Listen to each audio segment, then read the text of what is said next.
tentang laporan semua mulai bulan Februari sampai Kongres. Tersangka kasus suap Wisma Atlet M. Nazarudin akhirnya menunjukkan diri, meski hanya melalui video internet via Skype. Kemunculan Nazarudin dalam wawancara dengan aktivis citizen jurnalisme Iwan Piliang menimbulkan berbagai analisa terkait keberadaan Nazarudin. Dalam wawancara ini terdapat sejumlah hal yang bisa menjadi petunjuk mengenai lokasi keberadaan Nazarudin.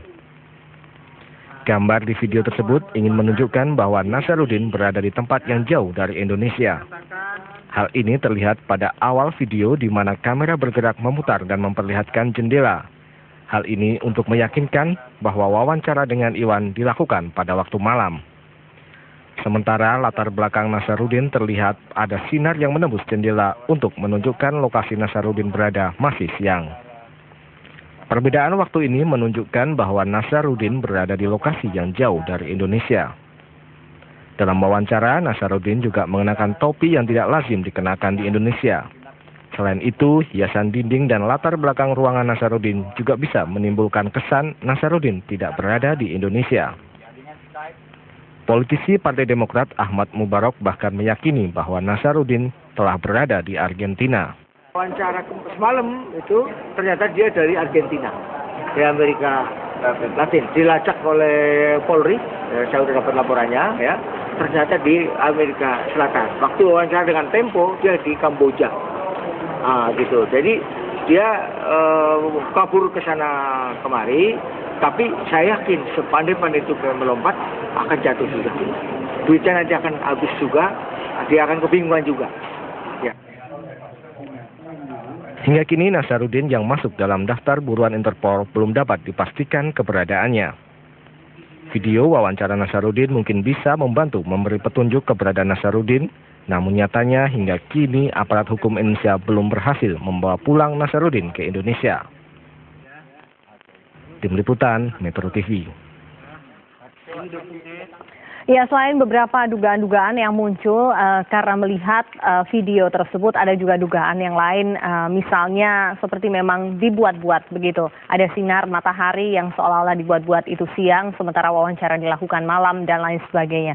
Jadi ini istilahnya masih mencari-cari kebenaran di balik wawancara salah seorang, ya bisa dikatakan citizen journalism, begitu, seorang wartawan lepas menurut wartawan tersebut, menurut orang itu dengan Nazarudin.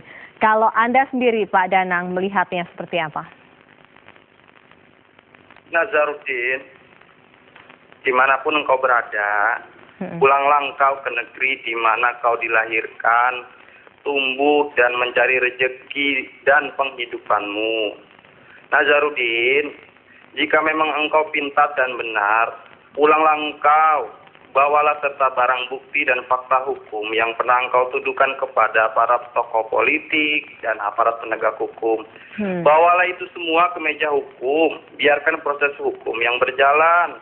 Kami, rakyat Indonesia, akan mendukungmu apabila yang engkau tuduhkan benar adanya. Namun, kami rakyat Indonesia akan meminta aparat menghukummu dengan sekeras-kerasnya jika itu semua hanya fitnah belaka. Iya, aduh, himbauannya sangat bijaksana sekali Pak Danang. Tapi kalau Pak Danang menerka-nerka ini Nazarudin berada di mana tepatnya?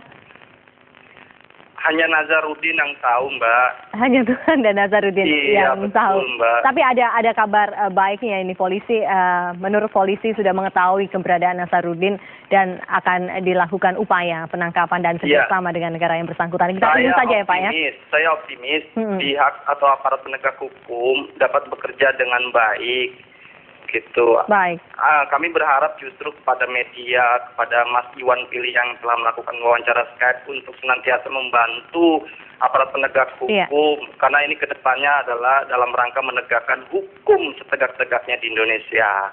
Oke, gitu, baiklah. Pak Danang dari Bekasi, terima kasih sudah menelpon.